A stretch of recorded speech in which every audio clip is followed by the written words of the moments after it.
Good evening, and you're very welcome to the Final Whistle podcast here on the Women's League of Ireland. It's been a busy week, the last round of games in the Avenir All-Ireland Sports Cup. We're going to be chatting to former Northern Ireland women's manager, head of elite performance of women in the FA, on the IFA, in the Irish FA as well, Alfie Wylie, in just a couple of moments. He's been busy commentating on a number of games over the last few weeks. I know, obviously, the northern-based games, but he has been involved with the Athlone Town games, Peamount and Shamrock Rovers. We're going to get his view on the competition and on the state of not the state, but the health of women's football on the island in just a few moments. But Aaron, yourself, any games catch your fancy this weekend? A few did for different reasons. I think the one result we probably expected of the weekend was we said last week that Linfield would come through pretty handy against Lisburn and set up the Bows versus Peamount game, to sort of be a winner takes all. I thought that was one. I thought Cliftonville's performance against Cork, considering Cork had beaten Shamrock Rovers the week before, that was probably one of the standout performances. And I think Glentoran's 5-1 defeat of Sligo Rovers was probably the other one that really did stand out to me. Most of the other results you probably said you would have thought would have been there or thereabouts, bar the nature of them two victories. Yeah, I think Cliftonville in particular, a long trip down to Cork, virtually guaranteed not to qualify for the quarterfinals. It would have been very easy to kind of not take it that seriously, especially when you go a goal behind so early. And yet they pulled it out of the bag in that second half performance, 3-1 in the end. They'll be happy with that going back up the road to Belfast. 100%. And something I was actually thinking about, and I meant to say it off air, is just like the timing of this competition. I'm not sure if I like it. And okay. When I say what I mean by that is the first two rounds of fixtures were played when the Northern Irish teams were sort of still deep in pre-season or hadn't played many games. And we're seeing the difference when both leagues are fully up to speed. We're getting more competitive games because realistically, if you look on paper or you look back, there's absolutely no way that Cliftonville should have been beaten the way they were beaten by Wexford, and even the way Galway took apart Glentoran. I think for this competition to be successful, I think we need to maybe look at pushing it back a little bit and potentially having the first round of games in and around this time of the year where both teams are up to full speed, because I think realistically for this competition to be a success, we want to have it where both sets of clubs and from both sides of the border, they're at their full pelt. They're giving it they're all. It's like, as you said there, it could have been easy for Cliftonville just to come and roll over, considering they had to make the long trip to Wexford as well. And we all want this to be a success. We've seen some absolutely fantastic games in this competition over the last year, and I was just thinking about that maybe it's a little bit of an advantage for the sides down south, the way that the league season's run. Yeah, I think you're probably onto something there. We'll get the views of Alfie from a Northern Ireland point of view in terms of that, of course, of the 8 teams into the quarterfinals, only one of those from the 5 that started from the north of Ireland. Is that down to the timing of it? We'll find out. We might as well jump straight to Alfie and have a chat with him about all the things that affect the Northern Ireland clubs in the Avenir Sports Cup. Alfie Wylie, you're very, very welcome to the programme. Good evening, gentlemen. Thanks for having me. The pleasure is all ours. Of course, we touched on some of your credentials in the introduction, but essentially, Mr. Women's Football in Northern Ireland for most of the last 2 decades, senior international manager for I think 14 or 15 of those years, and highly involved in the development pathways. As you said off air before, you've coached every team in Northern Ireland except the men's senior team, and not probably for the want of inviting you to do it as well at certain stages. But from your point of view, you've been very involved in the promotion and commentary around the Avenir Sports All-Ireland Cup in the last couple of weeks. I know I've heard you on a couple of games I've watched. What's your thoughts on the competition and where it sits in the landscape in women's football in the country? Well, it's a brilliant competition, I think, for both sets of clubs on both sides of the border.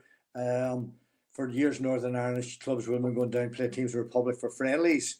Unfortunately, with the season, maybe if it started maybe a month after the dates now, Glentoran, they'd played, I think we might want to watch them playing Athlone. They'd played a game against the Northern Ireland under-19s team, a friendly, and then they're playing Galway on the 20th of April, but they're playing before that. So they were playing actually Athlone before they played a competitive match, because our own domestic league, the actual league, didn't start here till the 5th of May. Now, they were playing late April in the League Cup up here. But that day I was co-commentating yes against Athlone, who were very good, take nothing away from it, and scored some wonderful goals.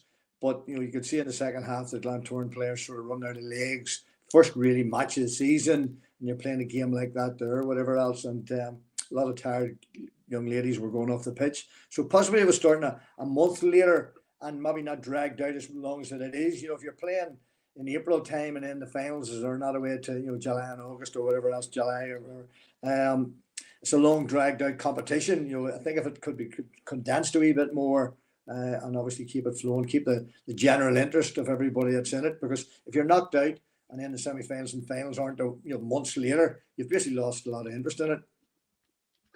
What was your thoughts when this competition was first broached? Because I know initially years ago we would have had the Setanta Cup, we would have had the likes of that, and that was a great cross-border competition. It unfortunately died away, but when it was broached again that it was going to be between the women's leagues, what was your thoughts with it? It was very good. I coached the Irish League Men's League for years and years, and I was fortunate with Linfield to win the Setanta in 2006, beating Shelbourne down at Talcott Park one night. It was a great night in our history. So it was always a big boost, to clubs up in the north to play the teams in the Republic. And I think it's a great competition to say, rather than the games, because the last few years, with the teams in the north looking friendlies from Northern Ireland, they've been sort of meaningless friendlies, just friendly games. So it's better to make a bit of a competitive edge and get everybody in the zone. And, much as we might sound as if we're criticising it now, it has greatly helped those teams that are taking part and prepare for the league, because they're now way ahead of our own teams. The other sort of 4 or 5 teams in the north who didn't take part in it. So I think it's a very good competition. I think it's very good that you're able to test players.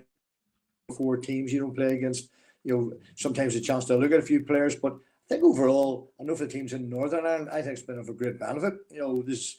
You're traveling, there's whole new experiences, playing new teams, lots of positive. And say rather than meaningless friendlies, you're now being challenged right away, and it's maybe hopefully making ours a wee bit more professional in what our preparation is now before this competition.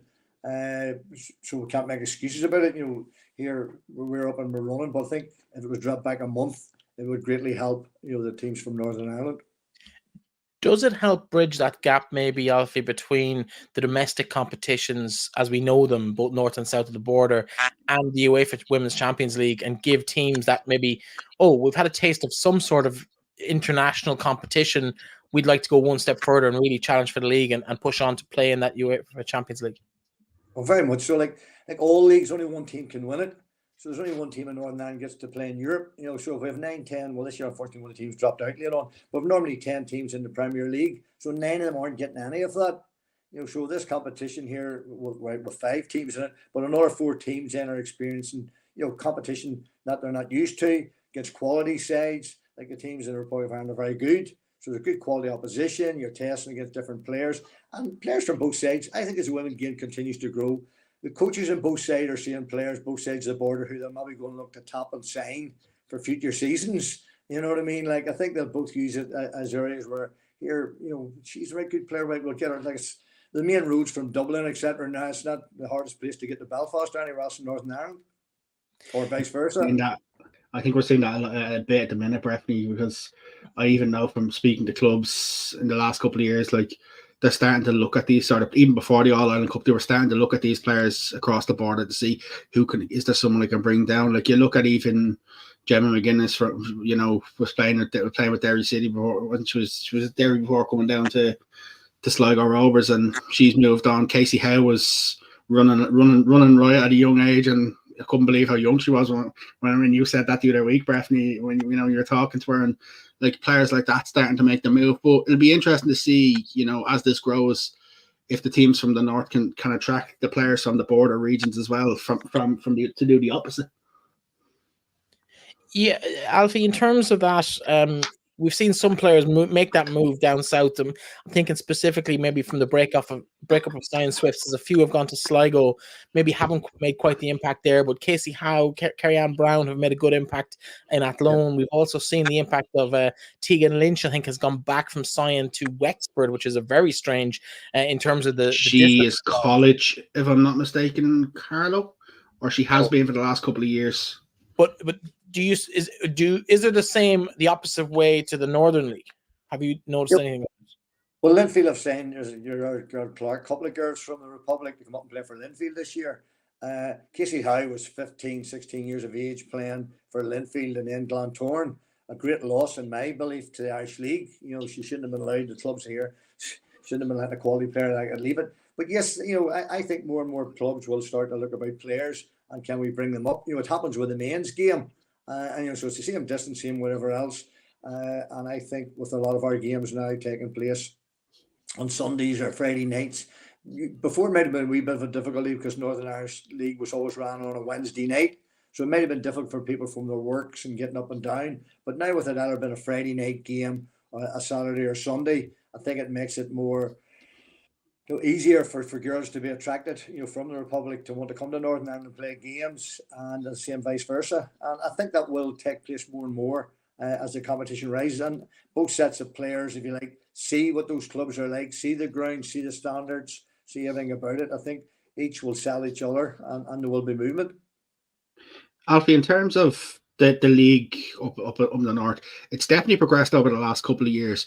How big do you think the recent announcement that the streaming platform, DAZN, are going to show some live games as well as a highlights platform, because they have the Women's Champions League sewn up? Like, they're one of the biggest female advocates for female football in Europe. How big is that for the Northern Irish Football League to get on board with them?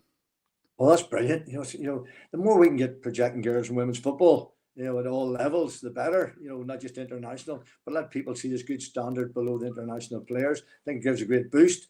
I think if people are starting to maybe, I'll switch on the TV and I'll watch it. Here, maybe I'll go down next week there at home and I'll watch the live games then. You'll just go to the actual games. So I think it's going to promote it and raise the profile of it.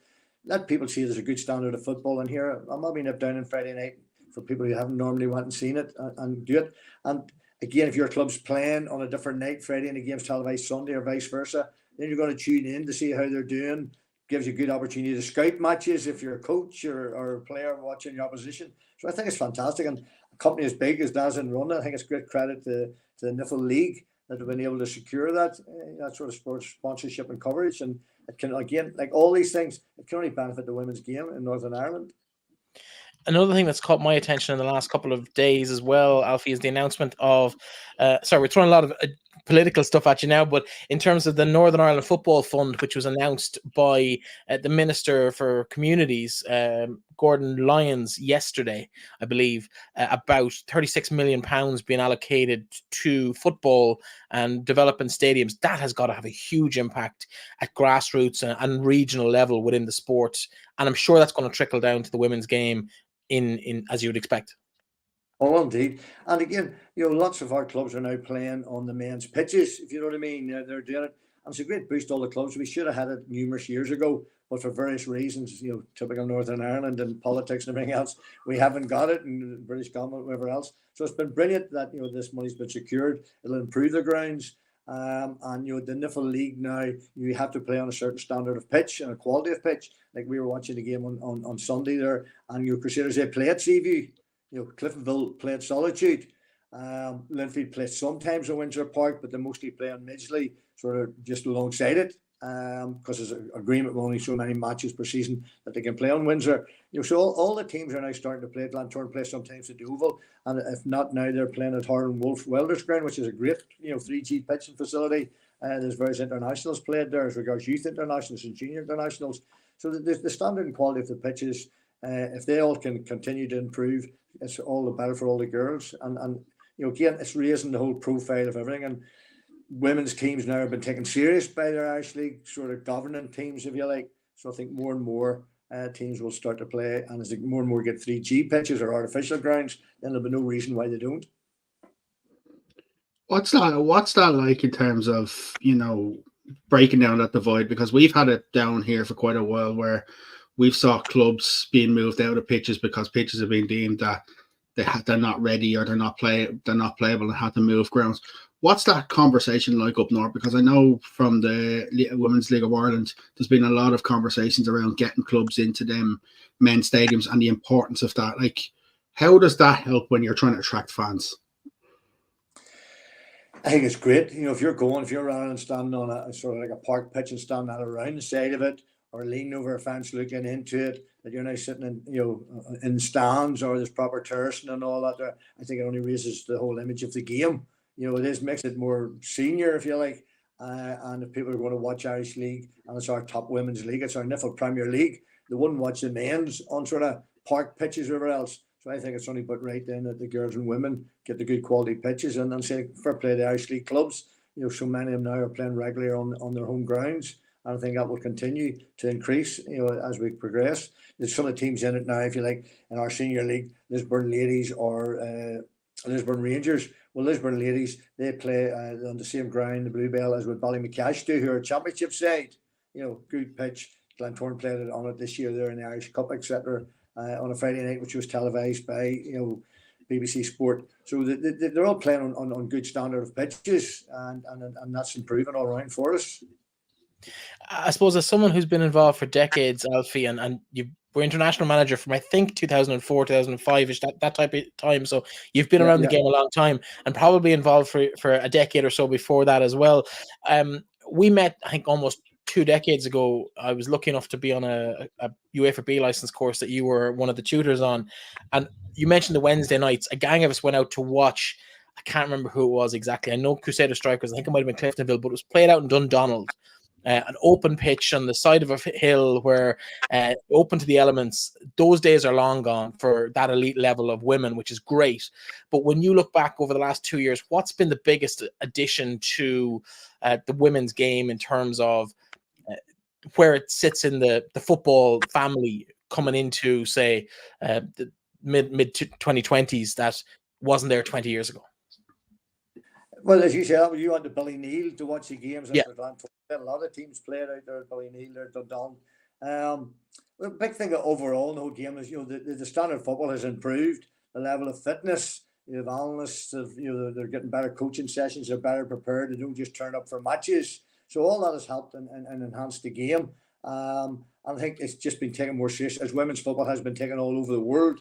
People are now, I wish they'd have taken the same interest 15 or 20 years ago, thinking where we would all be and how much better it would be when you think of what the European countries are doing then, and over here it was a sideshow, just so what, whatever else.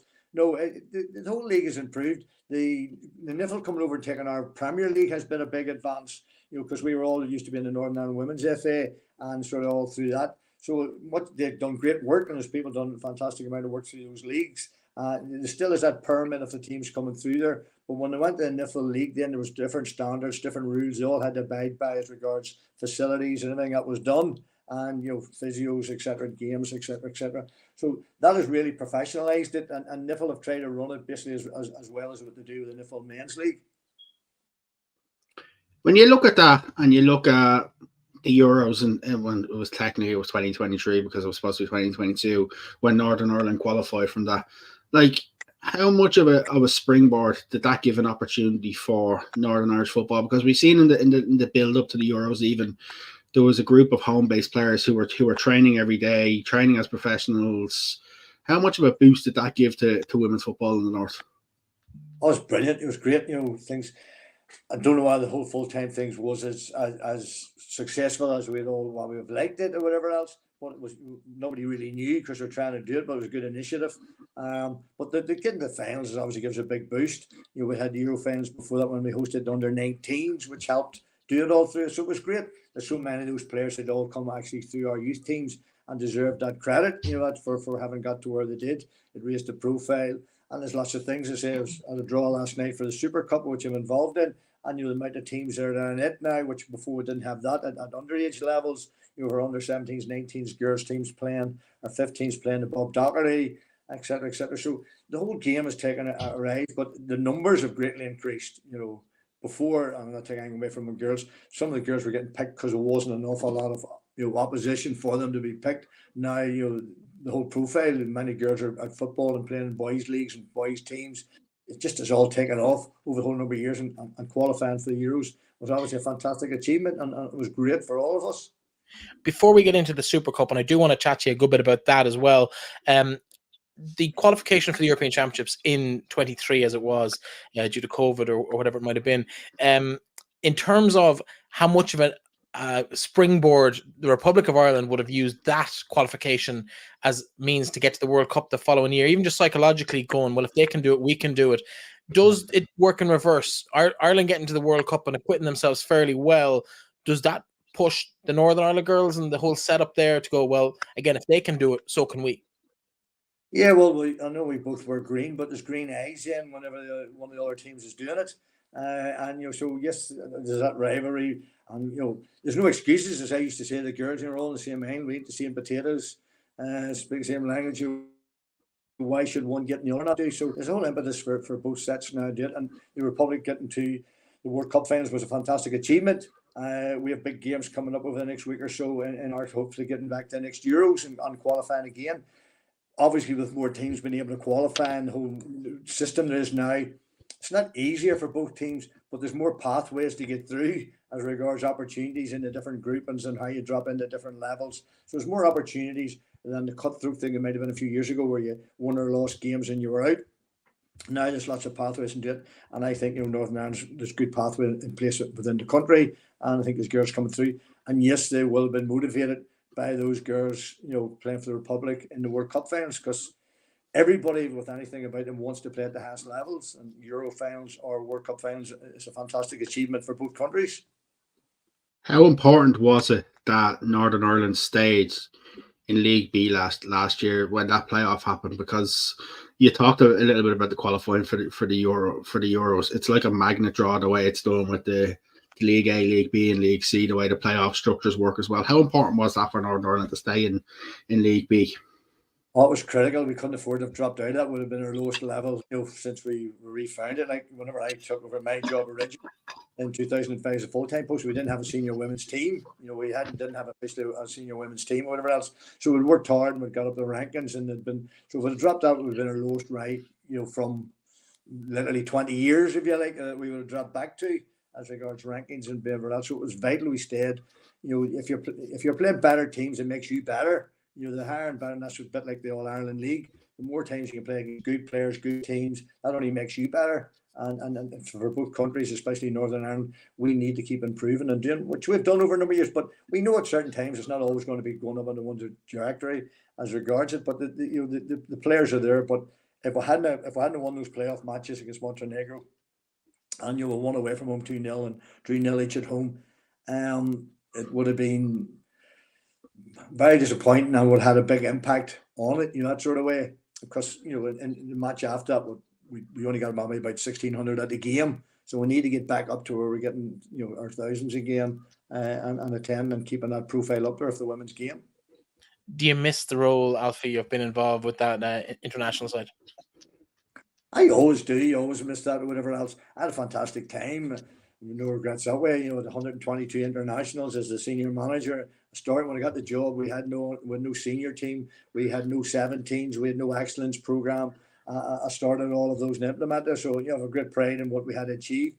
I wish we'd have got more support. We didn't get the support in them days that they do now, or finances or anything like that there. But I'm very proud of what we've achieved and done. But I think everything has its course and everything has its time. And I'm delighted how they're doing now, and haven't put what it did for so many years in it, after being international manager's head of elite performance for a number of years, in all the youth pathway and setups. So I was in charge of all of those.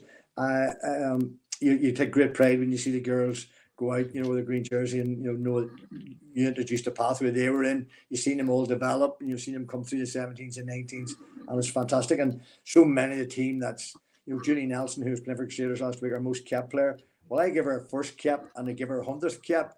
So there's not too many international coaches can brag that, if you like, you know what I mean, that you've given someone 100 consecutive caps as regards it. So delighted. Now, maybe the FA didn't acknowledge me the way they acknowledged Julie, but that's another story. But, it was great that, that I got as many games as I did. And I think it's fantastic. And I just wish everybody the best going forward. For all the work you put in, what was it like last year when you see Ireland playing Northern Ireland, 30-odd thousand in the Aviva, and then a big crowd in Windsor Park? What were them moments like for you? Oh, brilliant! Because when we played towards the end of my thing there, when we played the Republic twice, that time we played them at Tala, things, and we played a bit more in view. You know what I mean? And there wasn't a profile. You know what I mean? Like we didn't even have press people at the blooming match at Mourneview. You know, I was having to go and answer press questions, you know, to the media, whatever else about press things. So, you know, that's fantastic, and it shows the interest that's there for it, and it's great Republic getting the big crowds, and if we can continue and get back on the successful of getting results, the same will apply in Northern Ireland. Obviously, there's a different, you know, audience for both. But really pleased when you compare to what it was a number of years ago when both countries were playing each other. And then I go back even years before that when Noel King was a manager and Sue Ronan after him, whenever we used to play games. And years ago, we used to go down to Dublin and we played in the AUL. Pardon? In the AUL.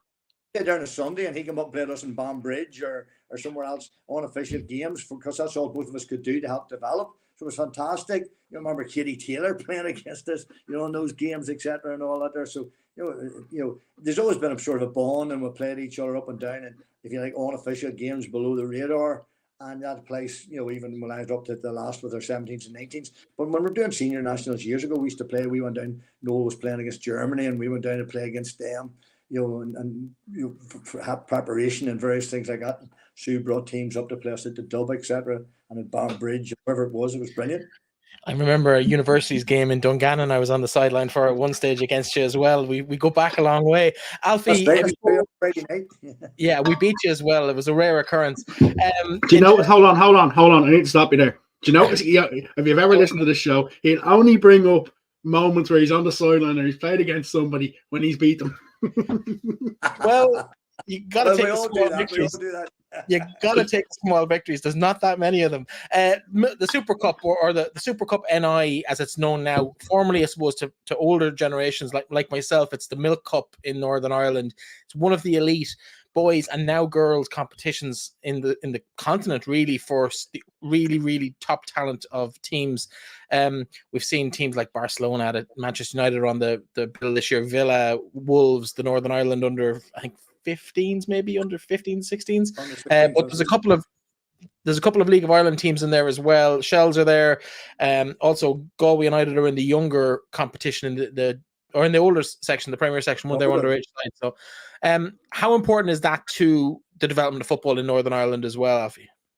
Well, you know, whenever I sort of finished my position there at the FA, you know, the Super Cup ones came to me and said, "You fought for us for years to have girls teams in this." You know, like for the whole. Since about 2008, I was fighting and shouting with them. We had matches from about 2015 regular. Actually, Republic used to come up and play some one-off games. We used it as part of our time. We played Wales double headers in 2018 for when we were preparing for the Euros. So for the last couple of years, it was my responsibility to get the teams into it. So it's been great. You know, last year with Shamrock Rovers up as well, and you know, unfortunately we're not back this year. But you know, we've had great things. It again raises the profile. I'm delighted this year I've been able to secure and get Wolves in, get Aston Villa, get Man United in. We hope it builds on even more. We hope we get more teams from the Republic next year. You know, hopefully all been well with actually Dublin Schoolgirl League and different things are all very expressing great interest. And I say it just raises the profile. It's in the summer. There's great interest in the boys' competition. This is a girls' thing on their own with teams from America. So it's all the different cultures, experience for young players away from home. Used to, you know, international, if you like, preparation, staying, you know, the coaches preparing them for games, playing matches, playing in front of good crowds. Last year at the final, I think it was over 500 when Northern Ireland played Rangers. They played Surf. Rangers actually beat bottom. Shells and Shamrock Rovers both beat them in the competition last year, whatever else. So I think it's just brilliant, you know, that girls have been recognised on the same stage and platform. Every boy, everybody's son wanted to play in the Milk Cup or Super Cup for years. Now their daughters are getting that same opportunity, which is just unbelievable and something I've wanted, you know, since I got involved in the women's game. So I'm very proud that I'm able to help make that happen for a number of young ladies now.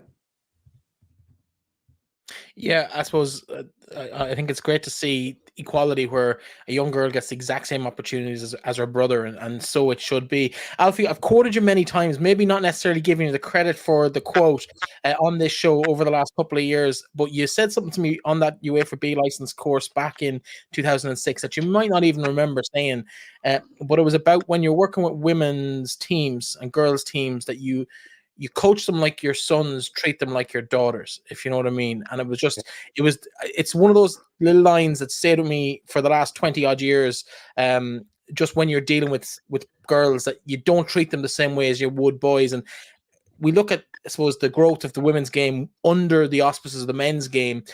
Have you any fears about maybe getting lost because of that politics that you kind of touched at within individual clubs or within individual organizations as they continue to grow, if they don't quite get that support from the established men's side of the game? We badly need the support, but you can't. Women's competitions, women's games are completely different. They're not the same as a men's, but too many people think, well, we'll do this with the boys, so we'll do it with the girls, we'll do it with the men's, we'll do it with the women's. They're completely different. And people have to recognize that. You can't just, well, this is what we do with men, so let's start doing it with the women's. There is a difference, a complete difference as regards how it's ran and how it's done and how it's received, if you like. I think going forward, for us, we need to, obviously ensure that the men's teams are in it, for the right reasons. They're not there to tick a box or whatever else. This for the women's games, they invest to give the girls the best opportunities to play on their grounds. You give them the physio support, medical support, analysis support, and help just continue to raise the profile. Because I think our girls' teams, like yourselves, I think will continue possibly to out-qualify the men's teams at various levels. Not always the time at seniors, but at various levels, I think they will. And Dave think Connor's team has qualified this year for the under-19s, which is fantastic to see. I remember Noel King's teams years ago coming third in the world, if you like, with under-17s.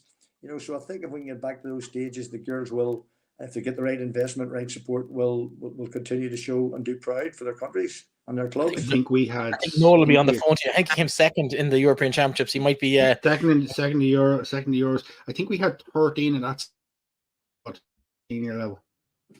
Oh, at least, yeah. Denise O'Sullivan and Megan Campbell all came through that squad. So Amanda Budden, Grace Maloney, Rihanna Jarrett, Claire Shine. Like, there's so many of them in that stage who started to come through that squad.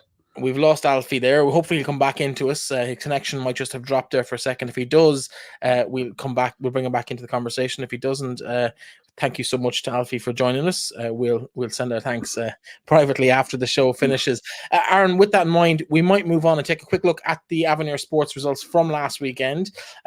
Provided Alfie doesn't come back in. If he does, let's chat maybe about the game that Alfie was on first, which was the game on Sunday afternoon. Memory escapes me now. I think it was Crusader Strikers, and Shamrock Rovers. 2 goals from Anya O'Gorman. Rovers didn't look great in this game. They haven't looked, as we said previously, they haven't looked great all season. But the thing is, while not looking great with the results that happened on Saturday, they still managed to top the group in this, and it's probably to a lot of people's surprise. But it just shows you, like, one win and 2 draws in the 3 games get you out of that group. And the interesting thing is the tie they got in the quarterfinals. I don't know if you've seen it, but we'll mention it in a minute. But the 2 clubs are already really having a little bit of a back and forth. Because one club tweeted the last time we played them, and then the other tweeted the last time we played them in the All Ireland Cup, and sort of going back and forth a little bit. It's a strange one, Shamrock Rovers, because we've said what we think is going on there, and you sort of thought this was a game that they might have an opportunity to build a little bit of momentum, and like. Anya was nearly trying to win it all by herself at periods, and like it's a difficult one for Shamrock Rovers. But I think from their viewpoint, they'll just be happy to be into the quarterfinals. Yeah, they won't matter if it's a draw. And they're the quarterfinal fixtures on the screen. If anyone's watching the show, don't mind the semi-final. It will be an open draw, but the quarterfinal. The semi-final draw is actually being made already. Oh, I didn't realise that. I'll have to correct it. But Linfield versus Wexford, Galway United at home to Treaty in a Western derby down there, while Shells are at home to Athlone Town. Repeat of last 2 cup finals, if I'm not mistaken. And Shamrock Rovers versus Peamount United, a local derby on the south side of Dublin. So plenty of, you might have the semi-final draw there to hand, Alan. I'm just trying to get it now. So the semi-final draw will be the winners of Shells versus Athlone will take on the winners of Shamrock Rovers and Peamount. Yeah. And then the winners of Galway. Galway will play the winners of Linfield and Wexford. But I think semi-final draws again. I'm pretty good at this correct. But it's positive for Shamrock Rovers to be still in the competition given the start of the year they've had. Do you think will that be enough to start them building a little bit of momentum into the league campaign now? Well, they're on TV this Saturday night. Big game. big momentum, big opportunity against Galway United. I think Phil Trill sort of gave a couple of players a bit of a run out last weekend. Didn't really go helter skelter against that loan. Didn't really need. I think they were sort of the opinion, listen, whoever we draw, we'll fancy ourselves anyway. And they're brimming with confidence. It's like, when's the last time you're sort of going to say, Galway are coming up to Dublin against the so-called bigger teams in the league, and their favourites probably to win the game? You don't normally tend to say that, but they're going into this game due deserved favourites because of the performances that they put in this season. And for Shamrock Rovers, I think that for them the most important thing is they cannot let Galway control that midfield. If they let Galway control that midfield, they could be in a lot of trouble, and Galway could punish them quickly. We've seen what Galway have done to the likes of Bohs when they've got half a chance and they've got a little bit of a sniff of an opportunity. They've done the same against DLR. That little gaping hole opens a tiny bit. They're going to pounce and they're going to go right through it. Like, they've scored 18 league goals already, Breffney. I think they only scored 28 or 31 of all in 20 games last year. So they've already scored 8 and 6 or 8 and 7 games. Like, they're hitting the net. Let's take a quick look at the groups as they finished up on the Avenir All-Ireland Sports Cup at the weekend. Linfield, of course, as we mentioned, they had a 6-0 victory over Lisburn. They've really struggled. Actually, Alfie has come back in, so we might just bring him back into the conversation. Alfie, welcome back. No, we're still having technical issues there. We'll bring him back in a second if he pops up here underneath me. But Linfield with a big win in their game on... I didn't realise they finished level on goal difference. There's Alfie there now. Alfie, can you hear us? It seems to be an issue with Alfie's connection at his end. You can see him in the background here. Oh, there he is. Alfie, we can hear you now, I think. Hello, Alfie. The joy is live. Alfie, I don't know if you can hear us. Yeah, apologies. I don't know what happened. I like the old blink and...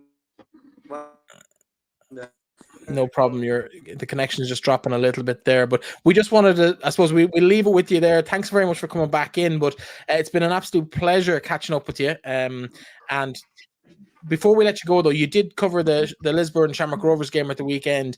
Anyone impressed you? I know you'd be well familiar with Anya O'Gorman over the years, got 2 goals for Shamrock Rovers, but in the 3 games against Irish Republic of Ireland opposition, which of the teams or which of the individuals kind of stood out to you as the players to watch for the season ahead?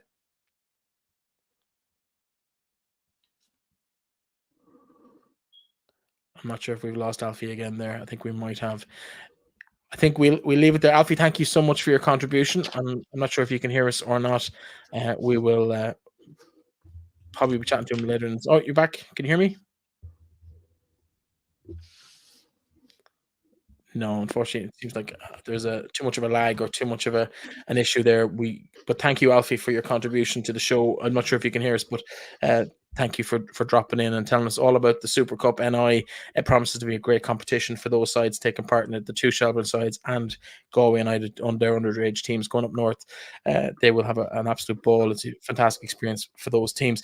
To bring us back to the Avenir Sports Cup conversation we were having. We were going quickly through the groups there, Aaron. If you want to just maybe tell us about the Pease Bows game. It looked to be in the balance for a long time until Freya Healy came up with an absolute scorcher of a goal.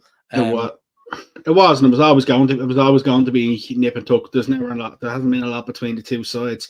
Interesting though, not necessarily on that game, but the fact that that last goal that Linfield scored against Lisbon is the reason why they're top of their group, and they're avoiding the Shamrock Rovers instead of hosting Wexford. Like, finish level on goal difference. The only thing that separates the 2 sides is an extra goal scored.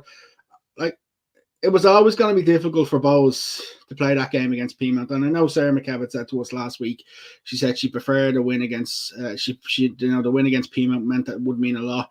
But like, off the emotion and the energy dump that they would have experienced on Wednesday night from the game of Palestine, it was always going to be hard for them to try and sort of back that up and come and play again against Peamount. And the thing about Peamount is they're the sort of side is, even when they're not playing at their best, you give them that half a chance, one opportunity, find a net, and away they went. And it's just the one goal that separates the two sides, and it's a difference between Peamount advancing and Bows getting out of the group. To be honest with you, I wouldn't be too disappointed if it was Bows. As I said to you before, they're a young side. Yes, they're not getting the results they need at the minute, but I think considering the amount of players they've had out this year, I think they're realistic in their expectations of what's expected of them.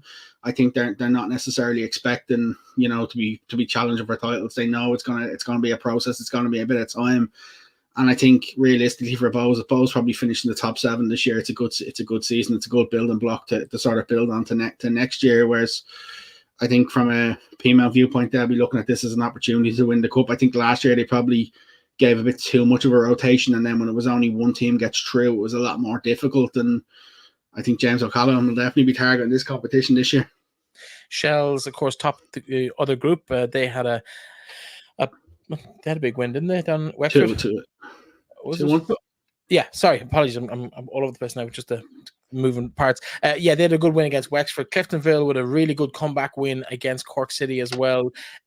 Cliftonville restore a bit of pride after the Wexford defeat, because it's ultimately that defeat that's cost them the place in the second round, really, in the quarterfinals. Yeah, but as I said earlier, like, it was always going to be very difficult from going to Wexford with the time of the year and the way it had panned out for them. Wexford just clicked on that one night and scored a bucket of goals. It's interesting for Wexford for the fact that, albeit they won that game, but they haven't really sort of kicked on, and they were lucky enough probably to get the draw against Cork in the end. It was with the scrappy game they had, and then like 4 points getting you through in that group. Like they're another team. While we haven't necessarily talked about them as much as we have Shamrock Rovers, and probably the reason why we haven't sort of criticised them a little bit more is because last year we sort of seen that drop off from Wexford in terms of where we were used to for Wexford of old, and now it's sort of a case of you're wondering, is that breed of players who've been so successful starting to really die off in Wexford, and are they going to go back into potentially being a mid-team table? Because at the minute it looks like that's the way they're potentially looking, and realistically it's difficult to see Wexford sort of turning that season around.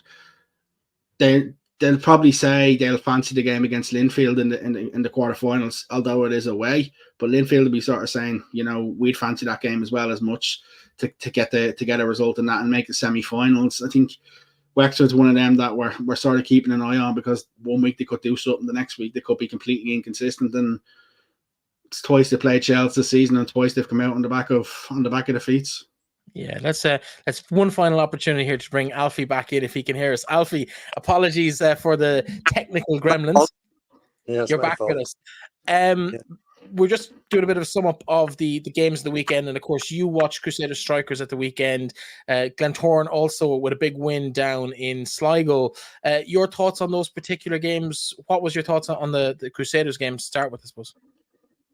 Shamrock Rovers missed an unbelievable amount of chances, and would have been a draw done them obviously to qualify, but they missed a number of chances. Some good approach play, they're very good. Obviously, Anya Gorman's quality player, and Katie O'Reilly, just looking here, she done well. Thought she done very well. Shauna Fox, Shamrock Rovers done very good football to the last third, and then their final sort of pass let them down. Leo O'Leary was always very dominant on the left side, always attacking him, took him on outside, inside, very, very good. And Shamrock Rovers, if you're going in possession and everything else, should have won the game. Crusaders fought very hard and done well, but they were unfortunate. Maybe not to hold out at the end of it all, but it would have been an injustice on Sunday's match if Shamrock Rovers hadn't qualified. Yeah, in terms of the other game, the Glentoran game down in Sligo, of course, you'd be very familiar with a lot of those players over the years for Glentoran. I know Demi Vance missed a chance that she'll probably still have nightmares about for some time. But your thoughts on that game? Did you get a chance to see any of it, or have you seen Glentoran this season? I've seen some of the highlights. Yeah, and I've seen Glentoran once this season, whatever else. Yes, Demi, I gave her international debut 2008 as a 16-year-old against Spain away. No, what do you call it? Glentoran are a very good side, good quality team. And I think as Aaron and you both were saying earlier on, if this competition started a month later, Glentoran would be very much in the mix as regards how they're preparing for it now. They obviously one of the top things. Linfield, I was talking to some of the Linfield people last night at the draw. They're very enthused. They've got a home draw, chance to get the semi-final, and are looking on that, an optimistic thing for them with their game against Wexford. As you've just both been saying, Wexford not being consistent, but Linfield, who have a young side as well and are rebuilding, I think will be a bit of a force and will start to come back this year. Will Linfield take a bit out of what they done last year in the competition? Because I think the result, although they drew with Shelbourne, was a massive positive for them in terms of that young side. I think young Kerry Holloway up front is very, very good, and you even seen that against Peamount when they drew 2-0 with Peamount. She caused them almighty problems all day. Yeah, Kerry's a neighbour of mine. I give her a debut against 17s, 19s. Just lives down the road or whatever. Kerry Holiday, a great child, great girl, great speed, hard working. Always, speed at any team is a great to have, and she knows where the net is. But the other good young ones are, Abby Sweetlove, a number of the other younger players that's coming through at Linfield. They've brought a lot through. They lost a few players there, but the other ones all coming through now, and I think over the next year or two, that experience that they're getting year in, year out now will stand them in great stead. And in fairness to both teams on Sunday, Crusaders and things, right, there's a few old hands on it. Where Julie was up against Anya, two girls, well experienced, but most of the rest of the team were very young. So that's the big thing about women's football now. There is a great impetus of young players coming into it, and it's really giving it a fresh breath of life to the whole leagues. You saw Athlone as well in one of the games that you're commentating on, Alfie. I think they finished second in their group on goal difference with the draw against Galway at the weekend. They've kind of come out of nowhere really in the grand scheme of things. In recent history, they haven't been a massive impact on the men's side of the thing. They've been in the lower half-ish of the second tier of Irish Republic of Ireland football. The women's, maybe 2-3 years ago, all of a sudden just had a burst, reached the cup final, went to win the President's Cup, which is our charity shield, effectively. Yeah. And they won the FAI Cup again last year. And then they won the President's Cup this year as well. So they've kind of been on a bit of a roll. What did you make of them, considering they don't really have the same heritage in the game as some of the other clubs would have? They were very good. Casey Howe obviously scored a great goal early on in the match, very early. And then Glentoran went 2-1 up. Improved stronger in the second half, but there's some good players. And then they had the next year with Kerry Brown, who was at San and all last year. So I say it's some really good player. Madison Gibson, I think the American at the back and all was solid and strong, very mobile, whatever else. Trying to think who else was there with them. There's a few under 19 internationals and all playing. No, they were very good. And to be fair, that turn caused them awful problems in the first half. Demi Vance destroyed the right back and getting at them. That turn ruined maybe their chances. But straight away at the start of the second half, Athlone equalised to make it 2 each. And in fairness, then ran out comfortable winners as regards the game. Took their goals well, and their substitutions were more impactful than what the Glentoran was on that particular day. Glentoran, some of the bigger players, because the manager's afraid of injuries, Demi went off, etc., etc. But Athlone, I'm very, very impressed, and Kieran's obviously did a very good job with them. In terms of expectations, it doesn't really matter in theory who wins it, but it is kind of important that there's a northern team in the latter stages. Can Linfield get to that final? Can they go and win the competition? I think they have every chance of it. You know what I mean? I think there's been an impetus, there's been a confidence. They're playing well. They're scoring lots of goals in their own domestic league.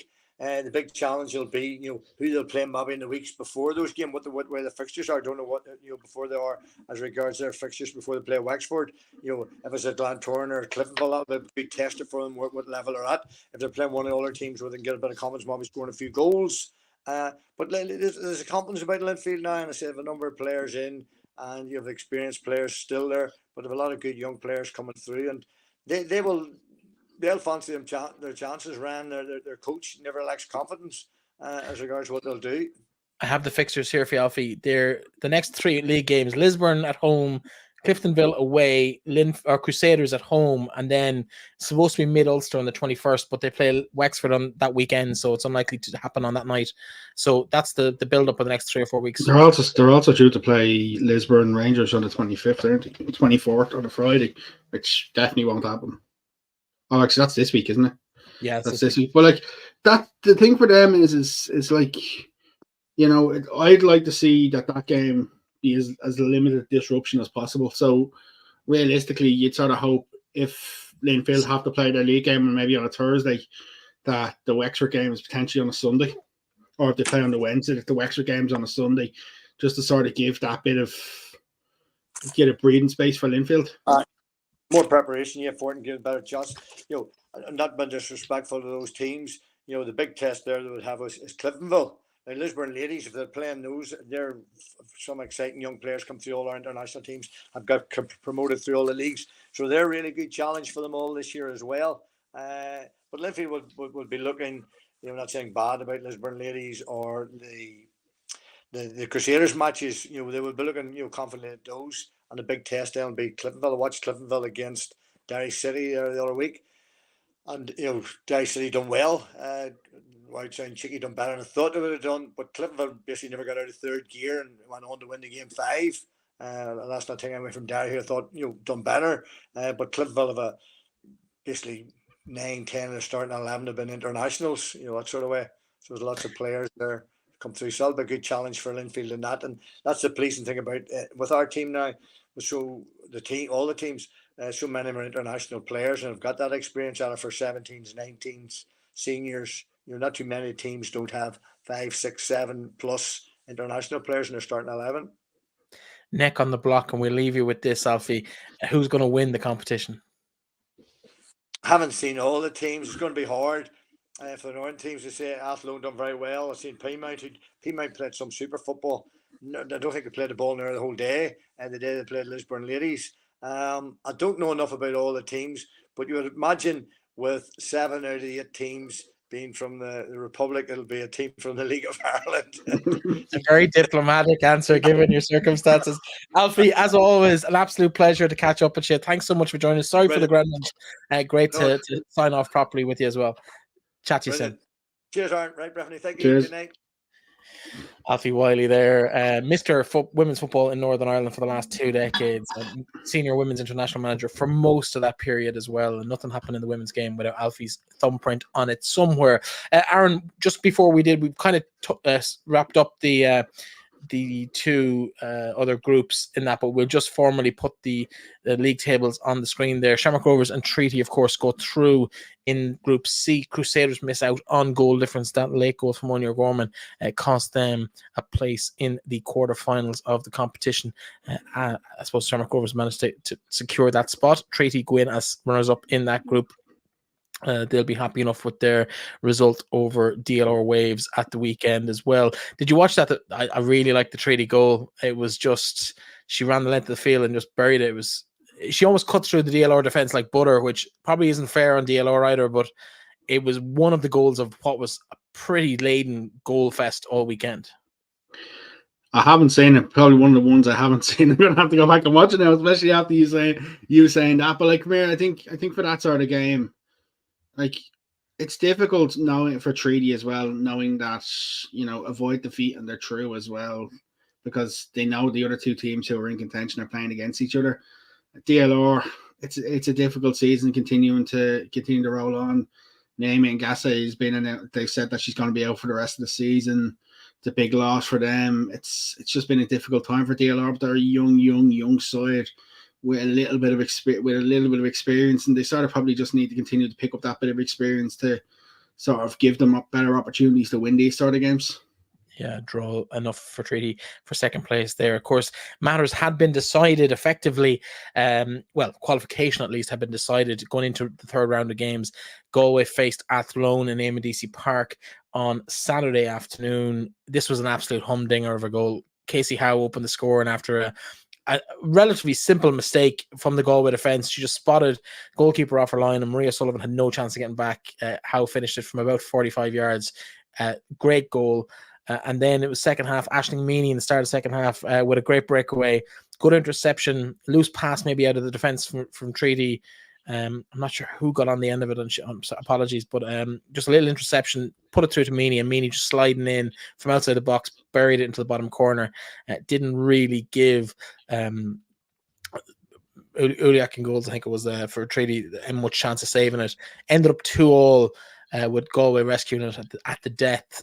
A great game to watch, great game for the neutral. But Phil Trill might be disappointed with the defending for the. No, sorry, not Phil Trill. The treaty manager, Dominic Foley, might be a bit concerned about the defending for the equaliser late on. No, you mean which one are we talking? Are we talking Galway? We're talking Athlone. Galway scored late. Against Athlone. Yeah, Dominic Foley won't be Kieran Clough won't be too happy with that. Sorry, I'm all over the place. It's been a long old day. You sound. Get in. My mind is fried. Yeah, I think so. And listen, Casey Howe, sort of, I would just say, she's just continuing that trend at the minute. Player of the month last month. She's getting it back into the Northern Ireland squad again. Fully deserved. Player playing with so much confidence. Like, I don't think either of these managers will be too disappointed. Yes, Kieran Clough would have wanted a home draw in the quarterfinals, but they'll fancy the chances coming up to Dublin to play Shelbourne, and like it won't be an easy game for Shells either. And like it's just one of them that I think with the both qualification decided before the game, it was always going to be a potential that sides would make changes, but like to have 4 goals in it still, it was an entertaining game of football. I think we didn't mention the goal for Cork. The early goal for Cork, Colin Kennedy, their American forward, absolutely blistering pace, just outran the whole defence to just slot it home. Probably the goal of the week, even with Casey Howe's effort. I just thought I was very, very impressed with her. I hadn't seen much of her this season, so that was exceptionally impressive. Glentoran, just to wrap things up, did win out 5-1 in the end against Sligo Rovers. Never really looked like losing. Sligo got back on an even keel just before half-time, but they wouldn't even go into the break level. Kelly Bailey with a second to put them 2-1 up, and then 3 from Demi Vance, Chloe McCarran, and Jolie Andrews capped off a fine individual performance from her. But Glentoran were very impressive for me, and if they were still in the competition, I would reckon, as Alfie said, they would be one of the ones to watch going into the knockout stages, just maybe caught by that early start to the competition. Moving quickly on, the quarterfinal draw as we had it there, you might not be able to see it that well on screen, it's quite small. Linfield versus Wexford, Galway versus Treaty, the winners of those meet in the semi-finals. Shells versus Athlone, and Shamrock Rovers and Peamount, and they also meet in the semi-finals. So plenty of action left in that competition. Ahead of the weekend, if we switch at the bottom to the fixtures for the weekend, Darren, Cork visit Talca Park at 2 o'clock on Saturday afternoon. Peamount United host South Dublin rivals DLR Waves. Wexford and Treaty at 6 o'clock in Carrick Park, while Sligo Rovers entertain Athlone Town. Plenty of past rivalries there. 7 p.m. in the showgrounds. Tommy Hewitt, of course, welcoming his former charges back to the showgrounds for the first time, while Shamrock Rovers, they play, it's not written there for some reason. Galway United. They do host league leaders Galway United at 7:35 live on TG Car. Great game to watch if you're around for a game. Two home wins, 2 away wins, and a draw. Oh, now do we have to work out which ones they're going to be? Yeah, I'll let you pick. Let me see. Shells and Cork, I think, could probably be a home win. Peamount DLR, I would also say, will probably be a home win. Treaty Wexford, I put the draw on that one. Athlone to beat Sligo, based on the 2 away games left. Athlone to beat Sligo, I probably agree with that also. But I think Shamrock Rovers will get a point from Galway. I think Shamrock Rovers do have the quality. I know they're struggling, but I do think they have the quality, and I think they will build a bit of momentum. I just think Shamrock Rovers need to dominate midfield from start to finish if they're to get anything out of that game. If they can dominate midfield and they can sort of nullify the likes of Jenna Slattery, absolutely they can get a point. Absolutely they can get all 3 points out of that game. But if they don't get control of midfield and they let Galway sort of establish a bit of a rhythm, I think Galway could cut them apart. Yeah, I think Shamrock Rovers need a result. Galway are probably favourites, but I do fancy Rovers to maybe just put something together this weekend at home, under pressure.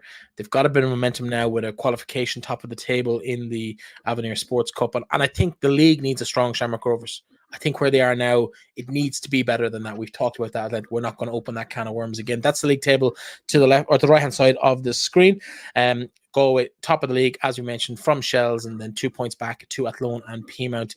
The rest of them kind of in steps back to Sligo Rovers and DLR in the bottom 2 spots at the moment. Of course, no jeopardy in the league. Nobody gets relegated, but its pride is probably the biggest thing down that bottom part of the table at the moment. In terms of top scorers so far, as we approach more or less the halfway point of the league, we see Jenna Slattery out clear, 6 goals from her in the league only. Look at the top three.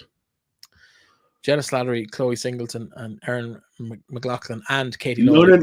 No, forget Lawley for a second, and there's a reason why I didn't say Katie Lawley. The top three are not strikers. That's true. The top three are not strikers. Katie Lawley's a smashing young forward who's going to do a lot of serious damage in this league and score a lot of goals, but the top three are not strikers. You could probably argue the next four aren't strikers either, and Pearl Slattery, Julianne Russell, Ciara Rossiter, and Jamie Erickson. So maybe a bit of a deficiency in strikers. Although if you look down a bit further down the table there, you see Ellen Dolan, LOIWomen, Lindsay McKee. You could argue she's a striker. Noelle Murray, Casey Howe. They would all, and Colleen Kennedy would very firmly put themselves in that striker bracket. Clean sheets at the other end of the table. We have Amanda McQuillan with 6 clean sheets in her 7 games. Niamh Reid Burke with 5, Jessica Berlin of Galway with 4, and then a couple on 3. That's Katie Keenan, Anne-Marie Uliak, and Rachel Kelly, Claudia Fitzgerald, Amber Hardy on 2, while Amanda Budden. And that's probably been the biggest issue for Shamrock Rovers, is they're shipping goals, not keeping clean sheets. That might be the first thing that Collie will want to sort out. Bonnie McKiernan of Sligo with 1, and Maria O'Sullivan of Galway with how much they are missing Savannah, the likes of Savannah McCarthy as well. They're missing. They're just missing experience. They're missing, like, they shouldn't be shipping the sort of goals they're shipping. I think there's a lot of pressure on there right now, and I think Saturday night is massive for them. Saturday night, if they win Saturday night, they could turn their season around and sort of get a couple of results. But if you look at Galway, if Galway win that, they've got some big games coming up. And they've got some really, really big games coming up, but they're full of confidence. I was speaking to them the other night. Like, they expect to go here and they expect to come up to Dublin and get the 3 points. And that's not them being cocky. That's just them, you know, the confidence that they have within their squad, within their how they're playing, how they're working. Like, you used to not see Galway sort of nearly out muscle teams at times as well when they've had that, and now they're starting to do things like that they probably haven't done before. Let's talk for a brief moment before we finish up about the women's national team squad selection, which of course took place this week. It's scrolling across the screen on the bottom there, and also now in front of you on the screen. Courtney Brosnan, Grace Maloney, Sophie Whitehouse, no surprises there. Jessie Stapleton, Darren Caldwell, Louise Quinn, Caitlin Hayes, Anna Patton back into the squad for her second camp. Aoife Mannion, of course, fresh from her FA Cup final. I suppose adventure. She came on in the last few minutes of that game. Megan Campbell also in that squad as defenders. Midfielders, Katie McCabe, Denise O'Sullivan, who seemed to be struggling with a bit of an injury for her American side, North Carolina Courage, but she did hit 10,000 minutes on the pitch for the Courage, the first player to do so this week. Congratulations to Denise O'Sullivan for that. Megan Connolly, Ruisha Littlejohn, Tyler Tolan, Lily Ag, Jess Zhu, Lucy Quinn, Erin McLaughlin, and the biggest announcement of the squad really is Eva Mangan. We talked about her with her manager. I am not sure up about Eva Mangan. Yeah, I'm absolutely delighted for her. Izzy Atkinson rounds out the midfielders, while up front we have a choice of Ciara Carusa, Leanne Kiernan, Emily Murphy, Abby Larkin, Amber Barrett. First of all, Eva Mangan, how important is that for that group of under-19s that did reasonably well in recent seasons to see one of them making that breakthrough into that squad? Do you know what? There's been I would say, of that sort of generation, there's been a little bit of a divide in the sense that it looked as though for a long period that they were sort of just going to come and go. And that would have been a massive shame, because it looked as though relations between Dave Connell and Vera Powell weren't amazing. I'd be interested to see if Jessie Stapleton makes a squad for, I know she'll make the squad for this camp. If she makes a squad for the next camp, I wouldn't be surprised if Jessie's in this camp and doesn't make the next camp. And you're probably thinking I'm mad here. I wouldn't be surprised if Dave Connell tries to bring her to the Euros. That's being totally honest with you. I wouldn't be at all surprised if Dave Connell tries to bring her to the Euros for the under-19s. Like, she'd be a huge addition. He announced a training squad the other day for their first camp. They're having a pre-competition camp. Like, I think that Euros is massive. I think to see Eva in here, it's a reward for what she's done.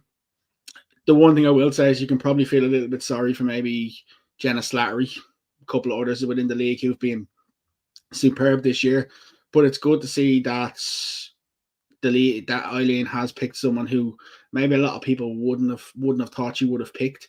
Listen, we've been beating down the drum because, you know, how good we think she is, and I think the next week she'll learn so much from the next week. Will she make the match day squad? Probably not. She mightn't make the matchday squad for either game, but what an experience to be part of the Ireland camp for the week, for the 10 days. She'll learn so much from this, and I think it'll only help her and help her going forward. In terms of the overall squad, no real surprises for me, especially when you're told Niamh Fahey is ruled out with an Achilles injury and Heather Payne is also ruled out with an Achilles injury. So no real surprises in terms of players who haven't been picked. The one I would say probably to keep an eye on is Marissa Sheeva is now starting to get some minutes for Portland.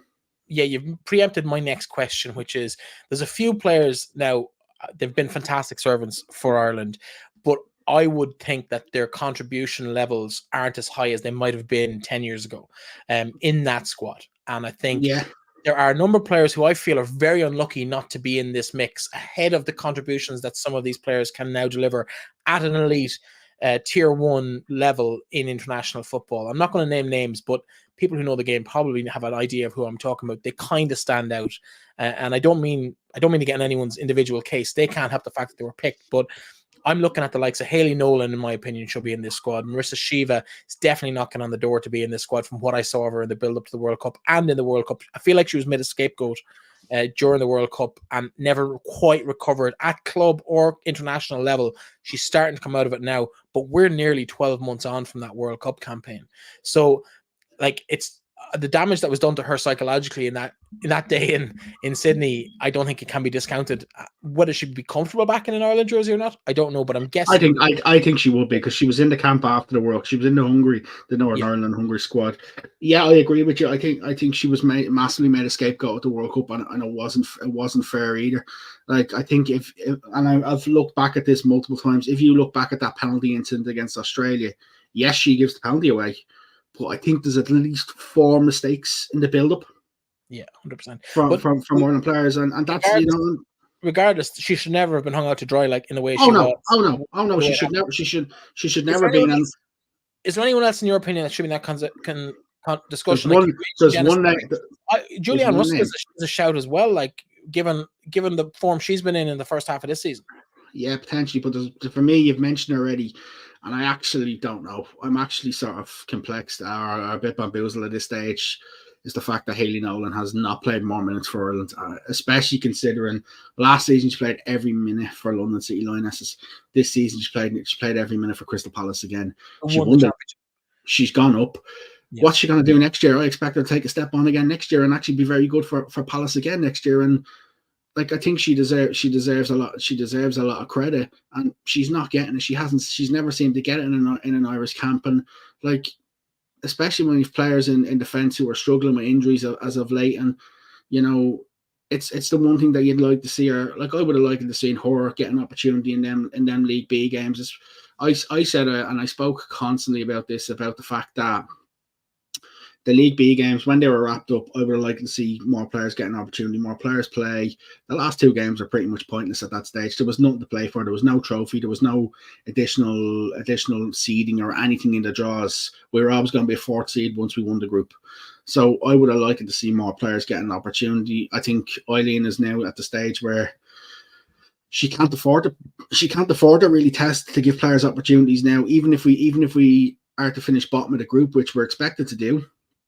Because of the qualification campaign, the way it works with the fact that the lowest ranked bottom seed team plays another League A team in the second round of the playoff, that means that we cannot afford to be that bottom team. Otherwise, there's a potential we could be playing a team who finishes 3rd or 4th in their group. And but arguably, though, Aaron, if you take someone like, we take Hayley Nolan as a perfect example.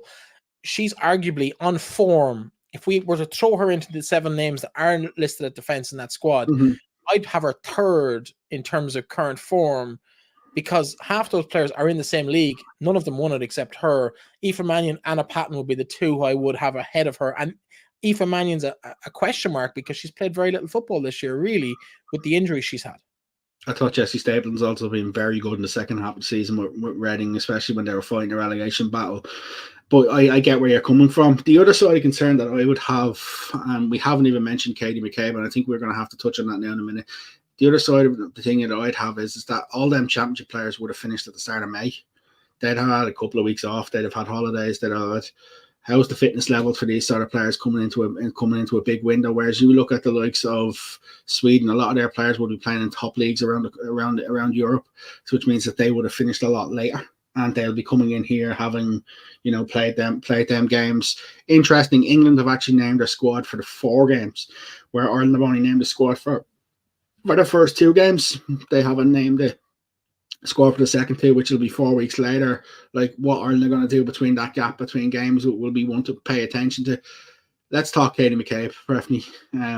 Currently She's in Australia. Yeah. Playing a game in Marvel Stadium. Listen, no disrespect to Marvel Stadium. It's an absolute beautiful stadium. But the week before, literally playing a game the week before, the weekend before a qualifier it's so frustrating. I get where all the fans are saying and stuff like that she shouldn't be gone. But the problem is the international window does not open until the Monday. Because the international window does not open until the Monday, if Arsenal say Katie is going to that game, Katie is going to that game. There is no if, buts, or maybes whether the FAI can beg, borrow, and steal to ask. If they say Katie's going there, Katie's going there. They're going to Australia, a heavily Irish market as well as an Australian market. No wonder they bring the Australian players over. They're bringing Katie McCabe over. Alessia Russo's gone over. So there's players who are going to play for England as well who've gone over. It's not ideal. It's difficult. Granted, they will be flying business class over and back, which will help, but it's not ideal. And Katie's in that sort of horrible position that there's nothing she can do. She has to go. Yeah. Contracts are contracts at the end of the day. Your thoughts going into the games? Can we get a result in either of these 2 games? We need to get one if we have any ambition of staying up in Tier 1. We need to get results. It's going to be really, really, really difficult. I think Sweden at home, I don't know. It'll be one of them that we can't afford to do what we've done against England and concede early, because we concede early against Sweden, we could be on the back foot all night and we could concede 3 or 4. Likewise, Sweden away, you look back to Gothenburg a couple of years ago, that massive point in that cauldron. Like, it's difficult because Sweden need the 6 points as well, because of the fact that Sweden have dropped points in their opening games as well. So they need the wins. They need the wins as much as we do. So that they're going to be going for it. It's going to be very difficult to get anything over either game, I think. Absolutely. Listen, time will tell. Aaron, thank you so much for joining us for another week of analysis and expertise look behind the League of Ireland Women's Premier Division. Alfie Wylie for joining us earlier in the show as well. We can't but express our thanks to him for giving us his insight of 2 decades in the game in the north of Ireland as well. Great to have him on the show. We'll be back next week with another look at the League of Ireland Women's Premier Division. We'll talk to you then.